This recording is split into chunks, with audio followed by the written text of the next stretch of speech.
I want to thank everybody first off for sticking around this long and coming out to your first ever PlayStation experience. You guys having a good time? Yeah. Woo! Awesome.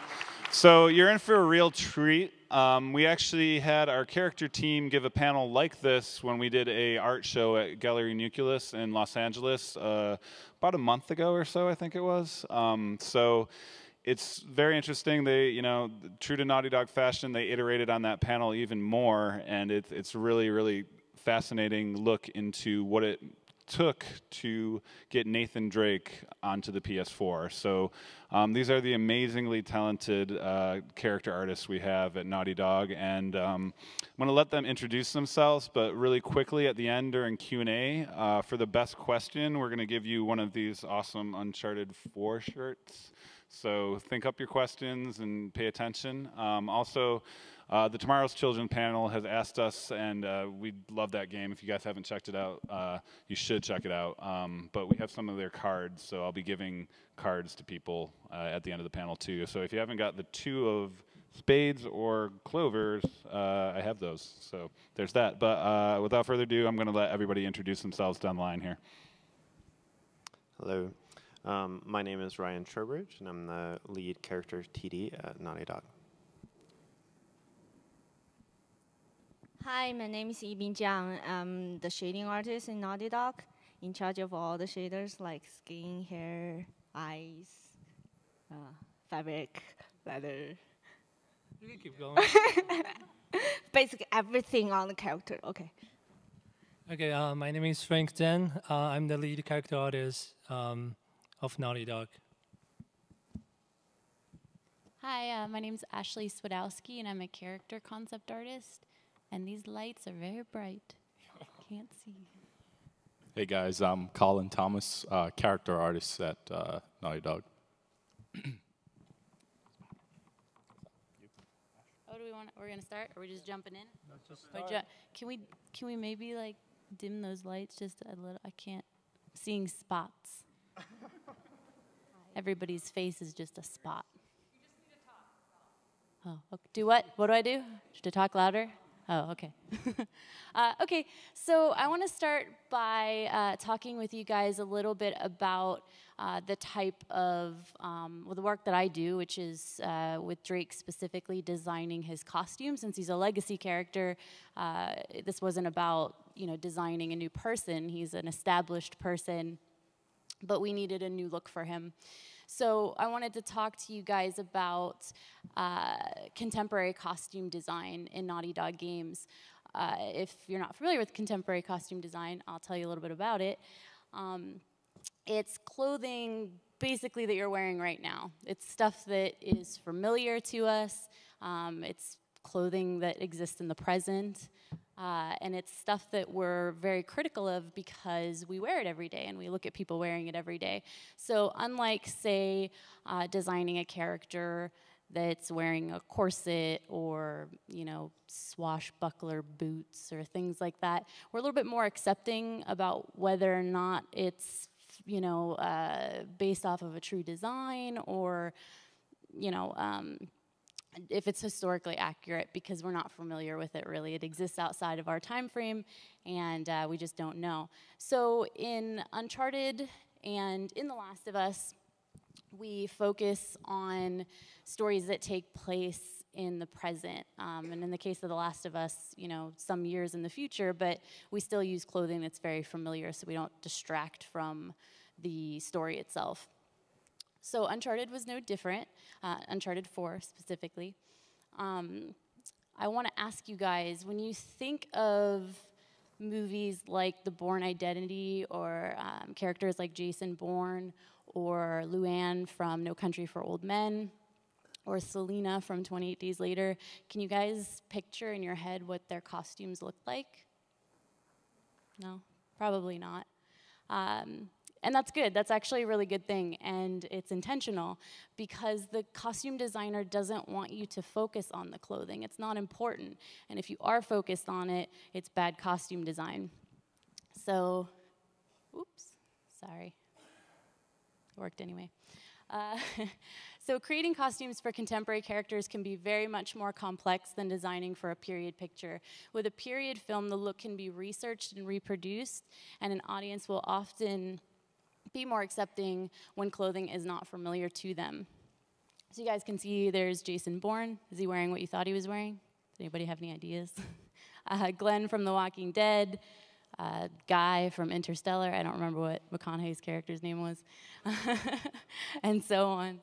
All right, so I'm going to start by showing you guys some really early iterations that we did on Drake's costume. They're very simple, but keep in mind that that's what we were going for.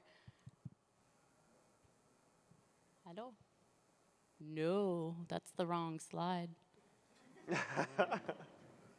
What happened? I'm going to go here. I'm clicking that one. There we go. There he is.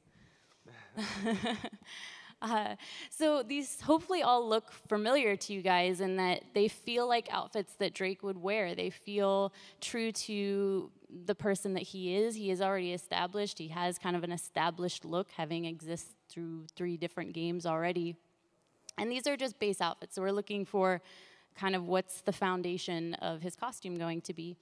So none of these are the final piece, but they're all kind of, pieces were taken out of them. And, we had discussions about, we know that we're visiting Drake when he's been out of the game for a while, so that may mean some passage of time. How can we reflect that in his clothing? Is he still just running around in jeans and a white t-shirt, or has he evolved a little bit beyond that? Doing all right? Just click here. Same sort of thing with the holster design and pouches. Anything that we were going to stick on Drake, we really wanted it to be very simple, and again, to not distract from the head model, the actor's performance, the mood of the scene. So we did explore some different things. You can see, like, the second one especially is really complex, and it's interesting, and it's kind of cool, and it'd probably be fun to cosplay, but, we didn't go with that because it didn't serve the function that we needed, which was to create, a very filmic, cinematic game with filmic and cinematic characters. So here's our final Drake. This is what we went for. We were looking for something that felt like an adventure. To me, there's some Indiana Jones laced in here. It may not be obvious where exactly, but it definitely has that feeling to me. We settled on a really simple holster, really simple pouch, and then, we get to accumulate cool things throughout the game, guns and stuff like that. So, he does get some more add-ons, but even with that stuff, we were really focusing on how do we keep those things subtle and really not have them steal the scene. When Drake is having a serious conversation with somebody, do you really want to be focusing on, a big neon thing strapped to him or whatever it would be, grenade? So I'm going to go ahead and pass it off to Colin, because at this point, once we have an approved concept, I'm going to be working with Colin and passing him finalized concepts, as well as reference pictures of materials and whatever I can help him with so that he can turn this into, what you end up seeing in the game. Hey guys. So I think, as Ash mentioned, one of the challenge of this guy was to upgrade him or update him from the previous game. And for me particular, it was the outfit. It's not right. For me in particular, it was the clothing, and how do I update a legacy character and make it feel more natural and just more natural in general.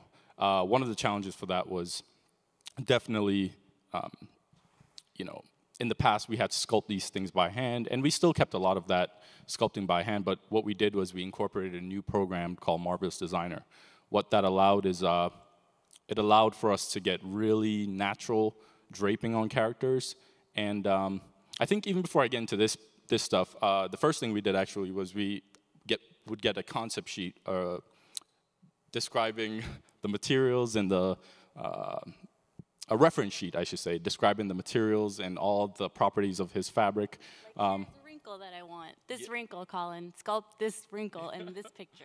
Yeah, or like what level of distress should the clothing be? You know, is it really dirty or is it like muddy? And this stuff obviously is also taking consideration later stages, you know, of the game where he will be sliding around and running through jungle and getting dirty and messy.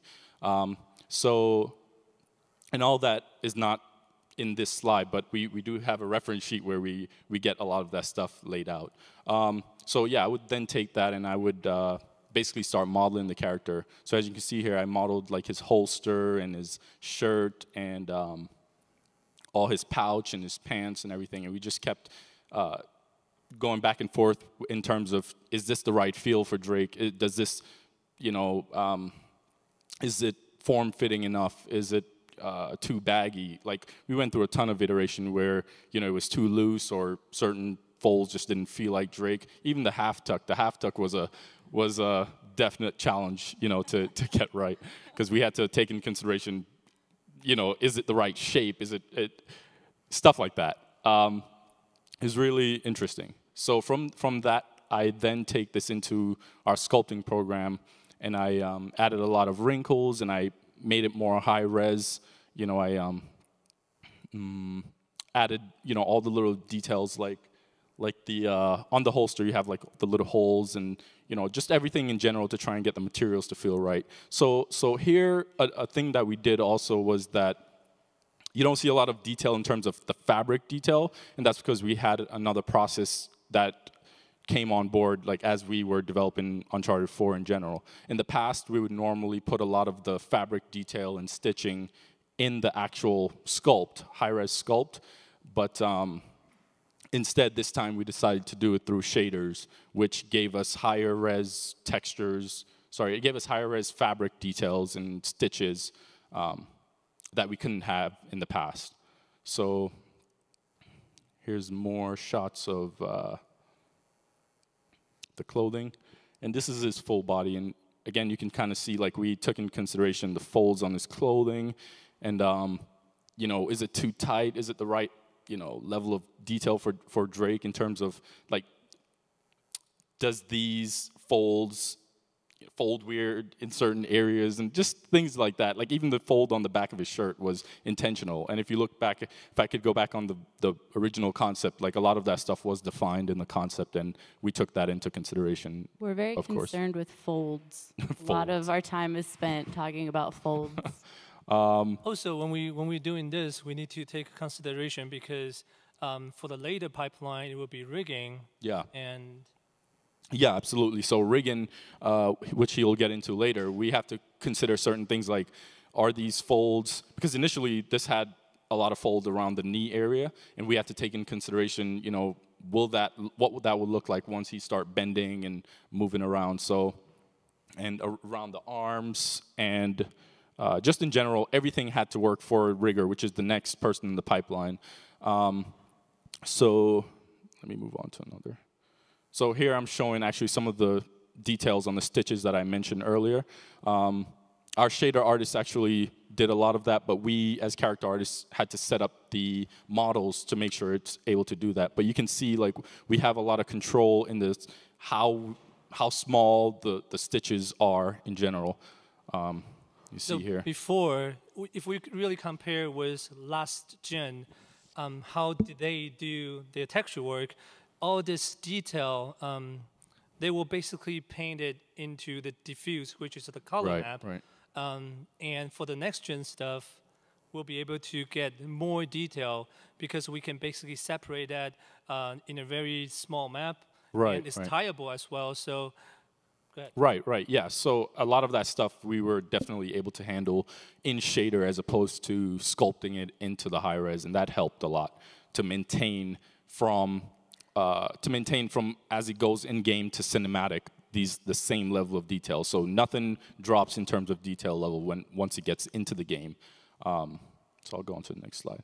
And this was definitely represented all over. Like you can see on the holster, we have stitches along, you know, and our shader artist will get into more how she went along making that stuff. But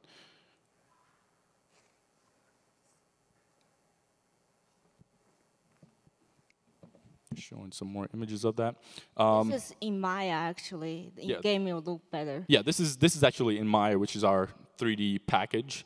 But when it goes in the game, should look more like this.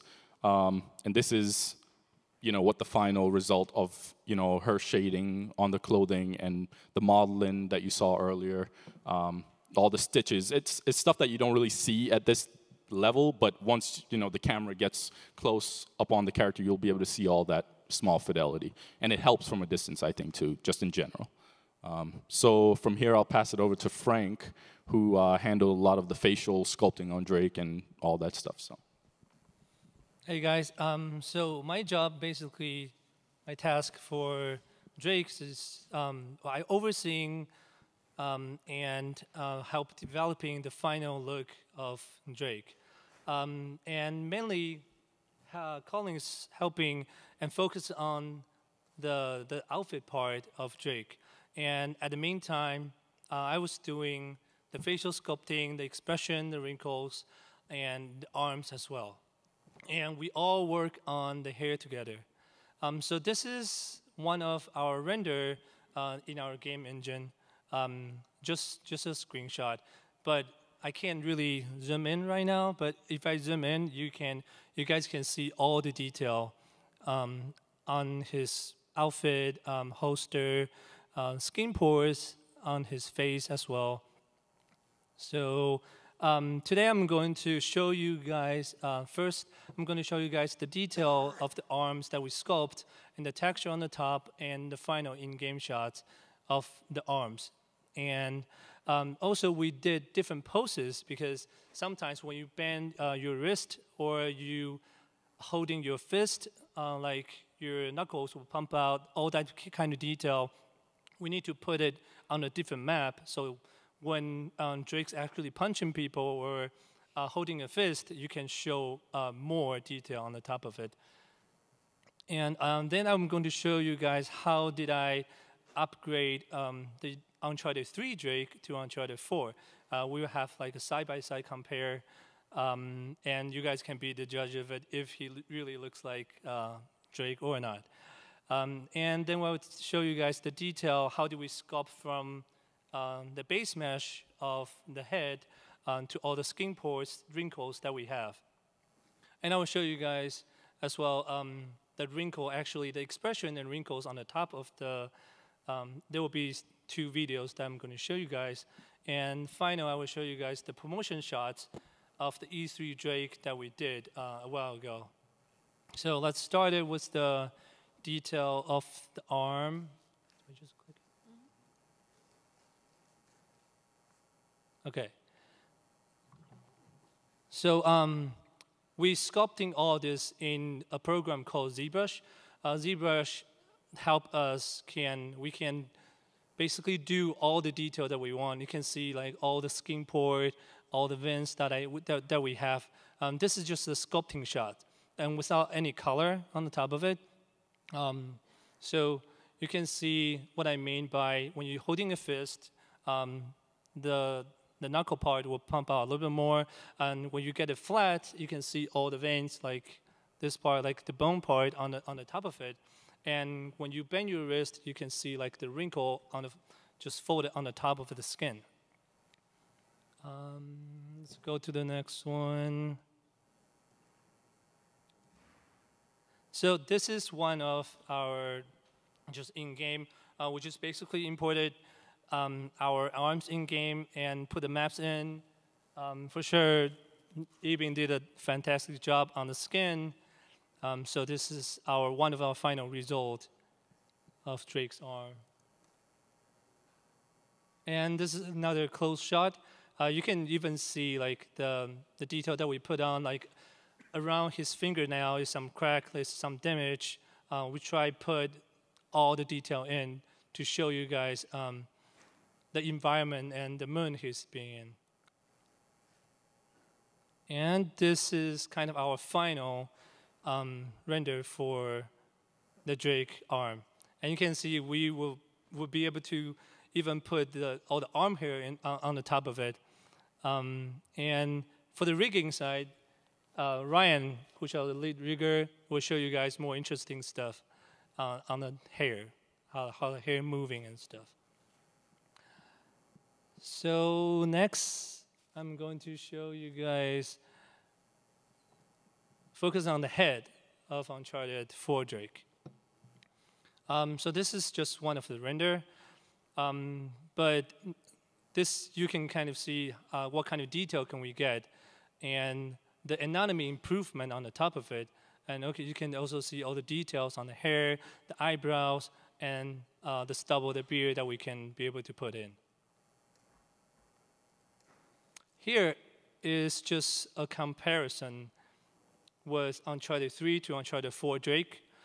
This is just flat lighting. There's really no lighting in Maya. So you can see with no lighting, they both have no lighting. You can see the differences between these two. Obviously, I hope you guys will think Uncharted 4 Drake look more natural, look more realistic.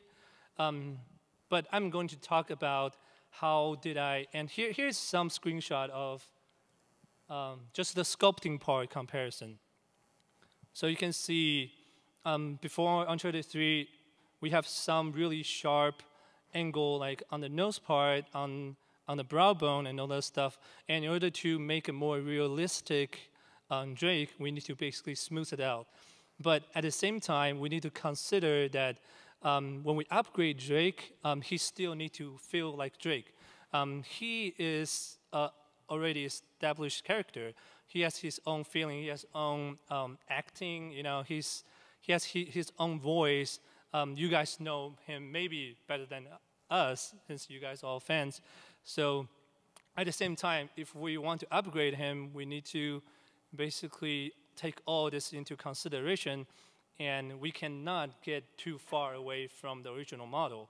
And this is the challenging part, because I know this from a lot of other games. A lot of people, a lot of big studios are doing scans for their main characters. But it's not like we can do scans for Drake, because he's not a real person. We cannot actually just go out and grab someone and say, oh, you look like Nathan Drake, can we scan you and just make it him like our main character? We cannot do that. So what we do instead is, and we also want to keep our artistic feeling on how to sculpt models. We always want to that artists do their best instead of like just scanning stuff. So that's the other reason that we kind of just don't really want to use scan. Even if we use it, it's just for references, because when you really study like a scan head, you can actually see a lot of anatomy on the top of it. So that's basically what we did. And there's more comparison shots. You can see from different angle, although he's an improved version, but at the same time, he still need to feel like he's Nathan Drake. So we try to keep his feature and everything the same, or not too far away from the old model. And that's actually the most challenging part for me. And more screenshots. Here is how I kind of show you guys. We started from the really base mesh. So this is all pretty low res. You can see like all the square stuff on his face. So this is all low res. And after this, we started putting like the secondary shape. We call the secondary shape basically your anatomy on your muscle part on your head to make it more real. So, and it will be more smooth as well. So that will be the next part. And the next stage will be just putting all the wrinkles, small skin details, skin pores on the top of it, which will be this. And then after this, we kind of just color on the top of it. So this will be the color version. Of course, you guys will see there's some cut of his forehead, because we wanted him to feel like he's wetter, he's older, he's been through a lot as well.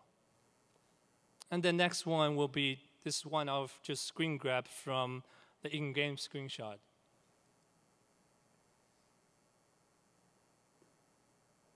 That's the final, kind of final fidelity, the look, the detail that we'll be able to put it on Drake. But this is a black and white one, and I'm going to show some color as well. But I just want to remind you guys, this is what we called a stage lighting room for the characters. Basically, this is basically like a perfect lighting for us to show off our model. But you guys might notice in game, there will be different lighting situations, so you probably won't be able to see all the detail that he has under those situations. So here's the color shot and at different angle, so you can see all the detail that we'll be able to put on the top of it. And different lighting test.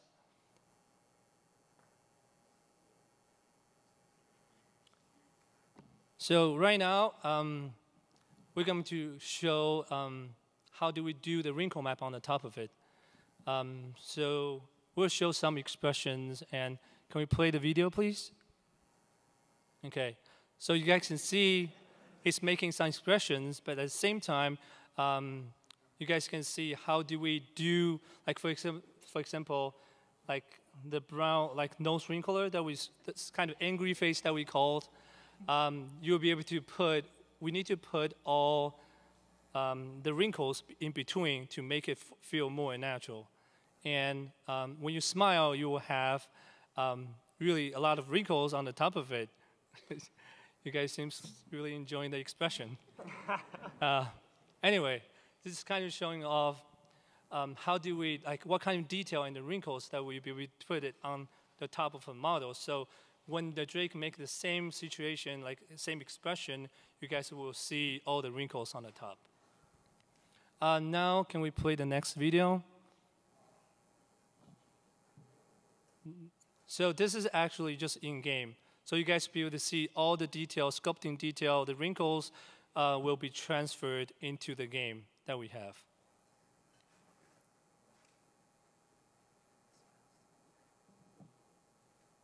You can see brow rays now. You can see all the, the wrinkles on the top of it.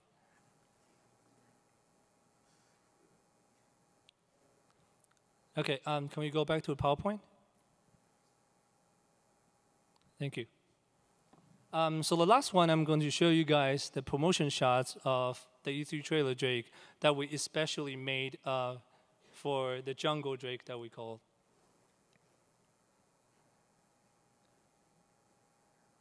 So as I said, from the start, actually helped a lot from the concept, and then we decide an expression on the top, and we post it, and then we add all the detail on the top to make him feel that we want him to feel. Like you can see, he's more aged, it's been some time, he has some bruise on the top of it, some dirty part, and sweaty, all the sand on the top, that you guys can feel it.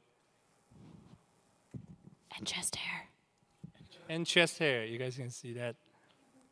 More close shots.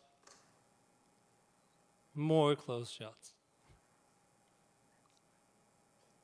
As you guys can see, we'll be able to put like even the sweating feeling on the top of his forehead, which even help a lot. So at final, I'm going to show you guys the video that we'll be able to put out just for we call it the turntable of the next gen Drake.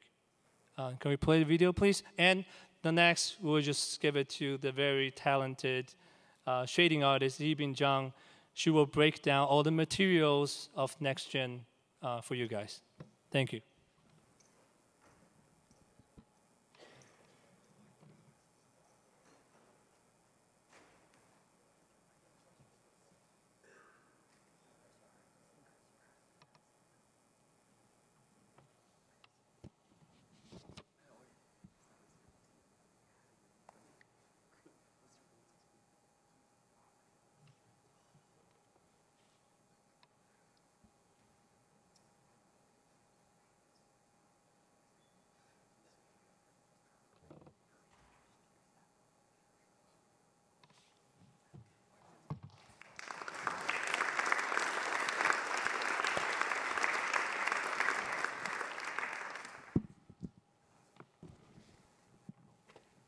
Hello, everyone. I'm Yibing. I'm working for all the shaders for Nathan Drake. And to us, before I started to tell you guys what shading is, actually, I'm trying to ask you guys a question. Have any of you guys heard of the word texture? Raise your hand. Well, a lot of smart people. So any of you guys heard the word shading? Raise your hand. Seriously? Really? Okay, anyone can tell me what shading is? Okay. She'll tell you. Okay, that guy.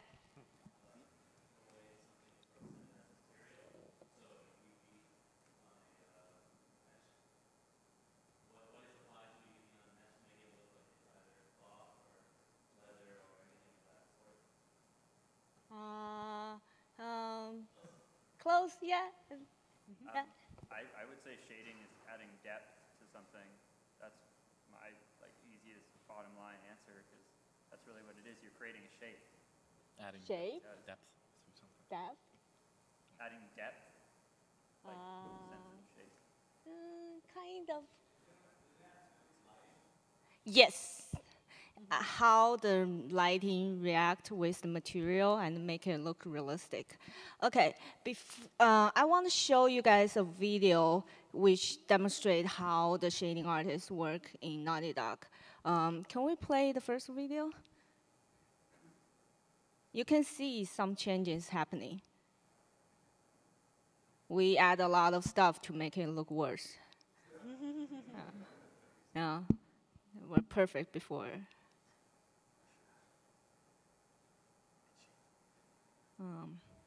When the video play the second time, I can actually demonstrate what we put it on.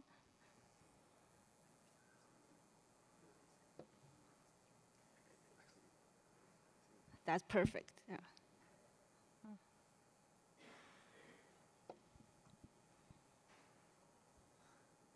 Okay, we start with really simple shader. It look like plastic, and we make it look like fabric, and it's go too fast. We add some sand, add some agents, add some details, stitches. Oh, yeah. Do you notice the land actually changed too? Like the mud, the water, and the sand, the dirt, the stitches. The same fabric details, aging, the sand, the dirt, the stitches. Okay, we add some subsurface. Look at the eyes, the reflection and the shadow of the reflection. Okay, we can stop the video now. Can we go back to the PowerPoint? Thank you. Not this one. Next one. Oh. Sorry. Oh, no. I don't know where to click. Go down. I will click for you.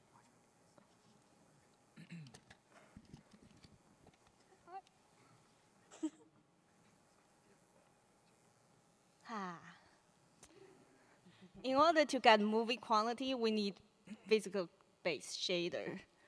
So now I can answer the question what shading is. Oh, I did answer before, I forgot. Oh, okay. I can answer the question like what's the difference between shading and texturing? And why last gen game didn't look like movie. You can see on the screen there are two pictures on each side. They're both taken in the same area, but the camera is facing the different angles. One is facing the sun, another one is not facing the sun. You can see the difference between the picture on the left and the picture on the right.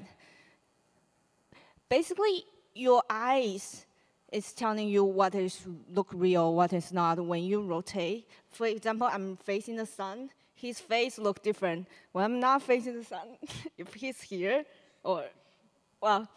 basically your brain can tell what is real, what is not, but the color of those images changes when the sun changes and when the time of day changes or when the camera angle changes.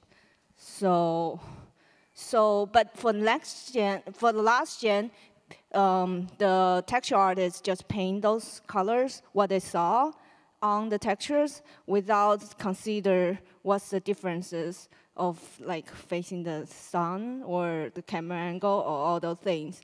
And this gen, because PlayStation 4 is more powerful, oh well, powerful. So we can actually add those calculation, which is really, really smart stuff. Yeah. You know, there's a bunch of rules about shaders. Over the year, there's a lot of really smart people dealing with it, like reflection, refraction, Fresnel effect, microfacet, and subsurface. I didn't know people actually take a picture of this. I thought you guys would think it boring, so if you guys think it's cool, I will add more stuff like this. Down, Frank. No? Yeah. Frank. Up, up, there. Okay. So in order to achieve the movie look, we have to reproduce all the shaders in our engine as close as real life. Nowadays, the movies, like the CGI movies, looks pretty much like real life. Why is it so hard for game? It's because I worked in movie before for like 3 years, and I know in movie they have like really powerful render farm. Some big movie studio have like that big of the room with all the machines, and they render all together for like 5 hours for one frame. But like for game, we have one console, and we have to render real time. Like when you play, it's render. So in order to achieve the real life look, it means we have to pick the most considered decision, like how we can achieve that. It's totally different from movies. And the second point we have to consider is, you know those stuff I just showed, the graph I showed, is really, really difficult for for all the artists to understand. We can teach them the basic idea of materials, but we cannot teach them all those like technical papers, you know, get a degree of math in order to doing shading.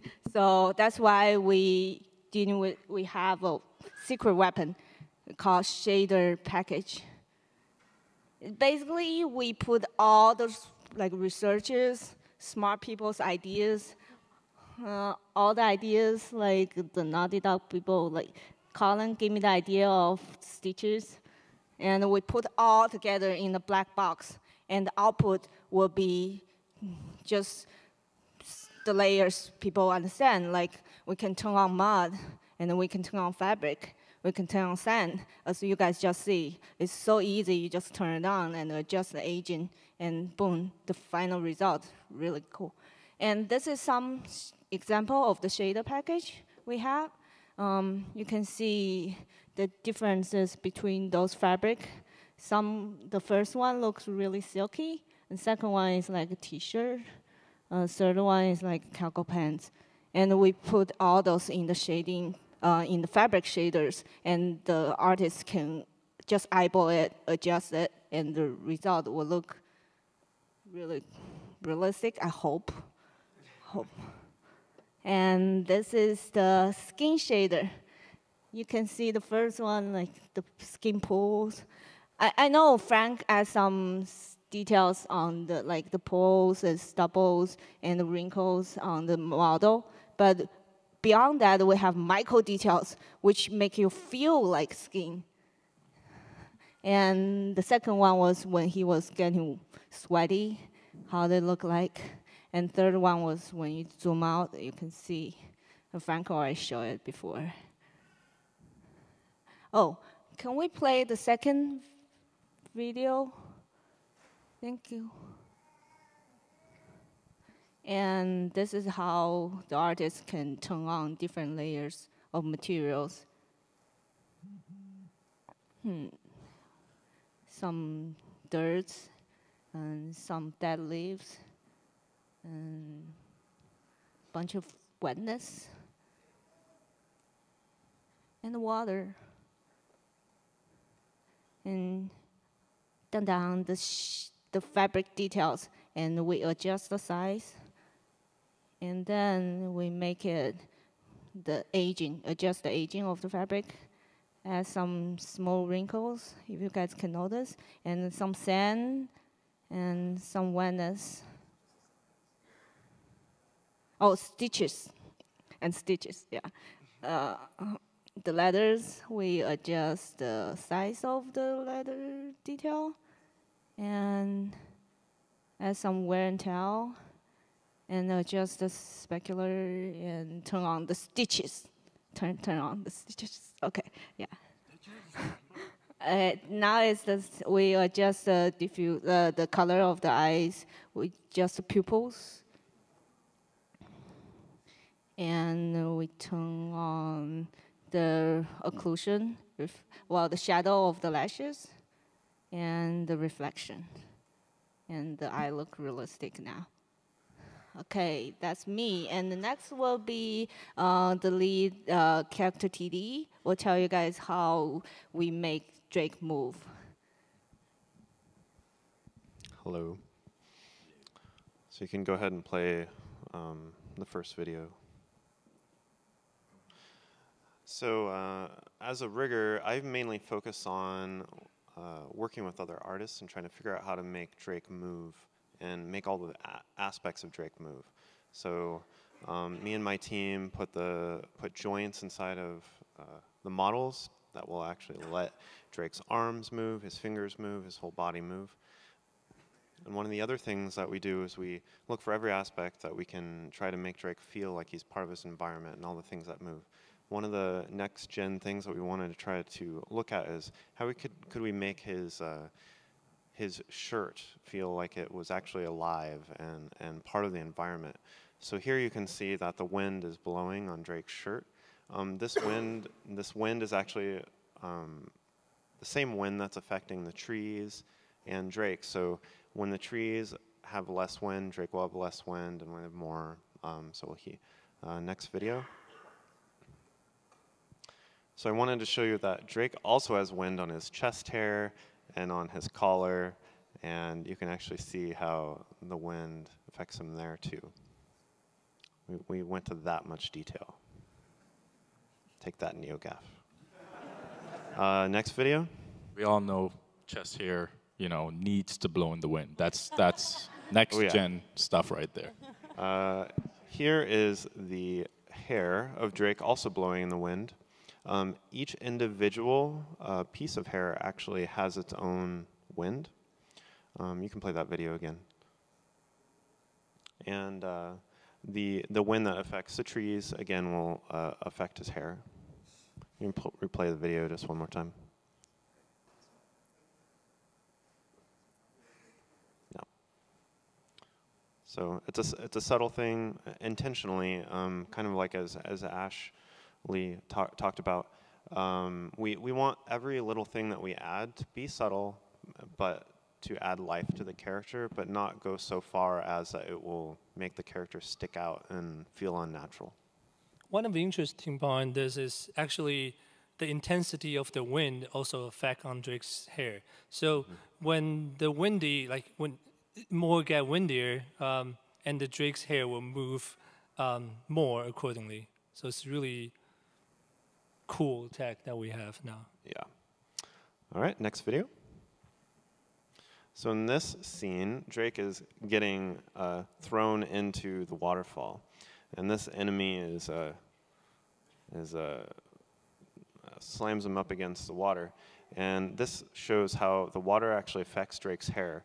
Not only when the hair leans over, the weight of his hair is actually leaning left to right by the gravity of his head leaning left to right. So you can actually see it's very subtle, but his hair is actually affected by even the position of his body and how his head's tilting left to right, and the shader on the hair also changes, so it looks like his hair's hanging down, so it's less poofy and more close to his head.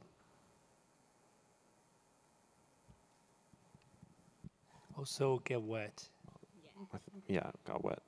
I think Drake says something about that. Something about Kitty got wet or something. Yeah. All right, next video. So in this part, I wanted to show off how the water actually affects his pants as well. It actually affects everything on him. So when he gets in and out of the water, it actually will affect the shader and make it more shiny and all the fancy stuff that Yibbing does to make it look awesome. Every aspect of these, often we're working back and forth with many other people, many other departments. So like the first with the wind, we have an artist that works also on shaders, like Yibbing, that his name's Andrew, and it works on moving the mesh, which allows us to do the wind. In this case, I think actually Yibbing worked on this, the shader. So next video. I also wanted to point out, even though this isn't Drake himself, but Drake is affected by the environment around him. So when he is, oh, no, sorry, this is a different thing. This is where when the water actually hits him, if he goes under the waterfall, it's really subtle, but the water seeps into his shirt, and very slowly. It's a pretty cool effect. It's very subtle, but if you pay really close attention and you fly the camera up close, which you can't really do in game, but you can actually see as the water seeps into the shirt, which is really cool. This actually happens in the demo that you guys saw, if you saw it, which I hope you did. Okay, the next video. So this I was going to point out, as Drake walks around, he is affected by the plants, or he affects the plants, I mean. And this is actually a lot of the same tech that we used on the plants is the tech that we used on his shirt.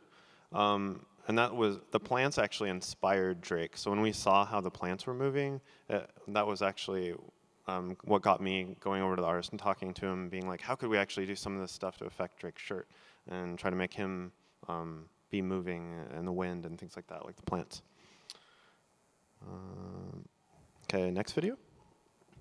In this video, I wanted to show you how this is Drake, Uncharted 3 on the right, and Drake from Uncharted 4 on the left. And I wanted to show you how much we've improved on the expressions, show you side by side the fidelity and detail that's gone onto this.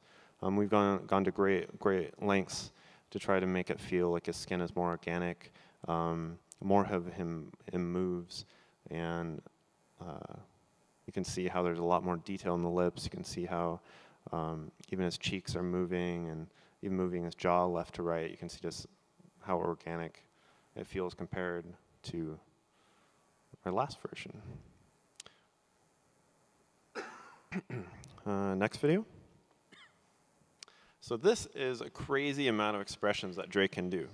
Uncharted 3, we had 120 possible face poses. In Uncharted 4, we have 850 possible face poses. It's impossible to show you every single one, well, except it's not, because I'm doing it now really fast. These don't always move the teeth, so some of them look funny. But these are all can be combined in various ways, and I'm going to show you that next. So basically, it has 8 times the detail of face poses I did from the last game, which is quite a bit. Next video.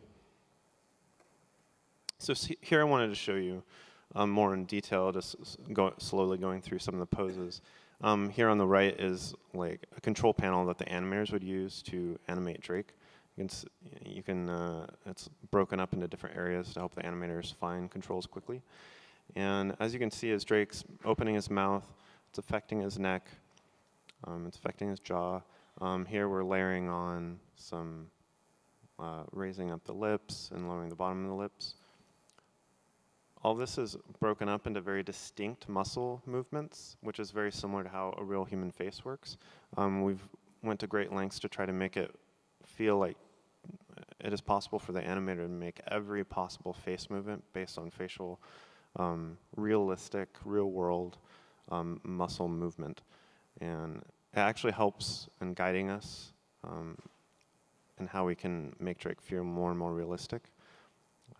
We have this where many face poses combine, like that was combining keeping the lips closed while opening the jaw. You kind of saw this when Frank showed earlier. This is where now when we would do an extreme expression like a stressful expression like this, you can actually affect his neck. We previously had nearly no movement in the neck on the previous Uncharted. This is a more complicated facial pose to make, the shush pose. This takes an incredible amount of detail to get a pose like this to work. May not always be appreciated, like if you were, but when you actually see a human talking, some of these things you need to be able to try to achieve them, but it's very difficult to get all that detail. And now on Uncharted 4 and with the power of the PlayStation 4, we're able to have so much more detail put into Drake. Here, just showing a lot of subtle movements that we have for the animators.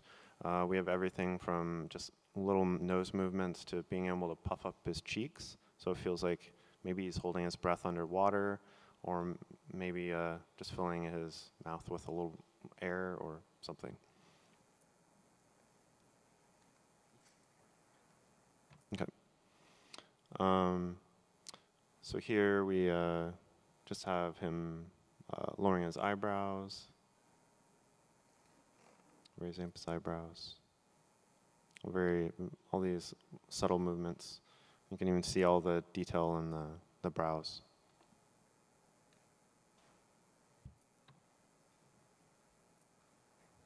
So the wrinkle map that I sculpt will go on the top of this mesh, basically. So to make it feel more alive, feel more natural when he is doing the expression.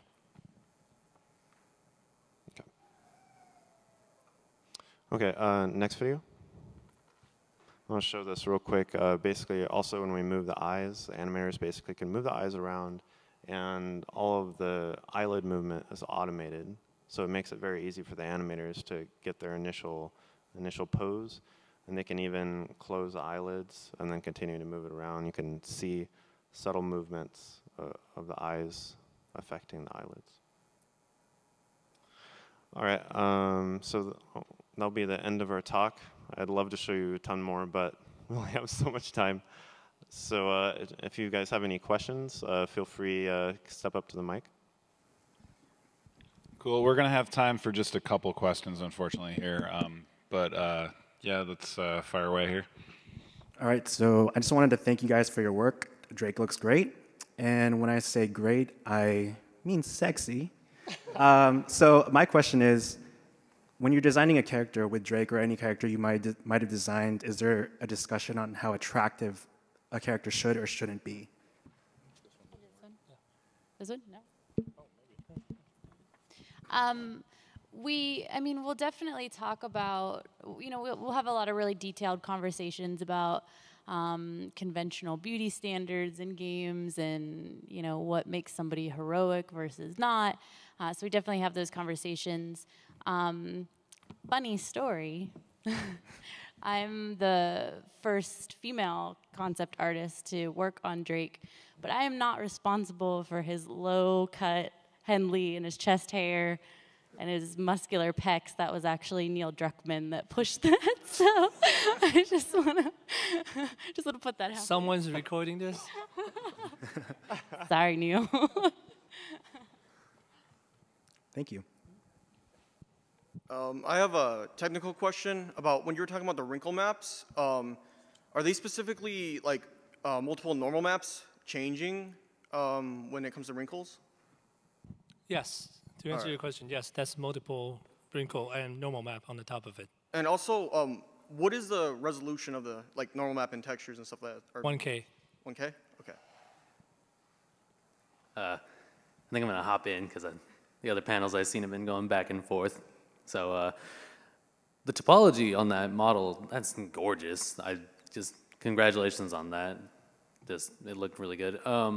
So say I were to put in an application to Naughty Dog for an internship or whatever, what are the skills that you're looking for in a modeler specifically, just to consider even?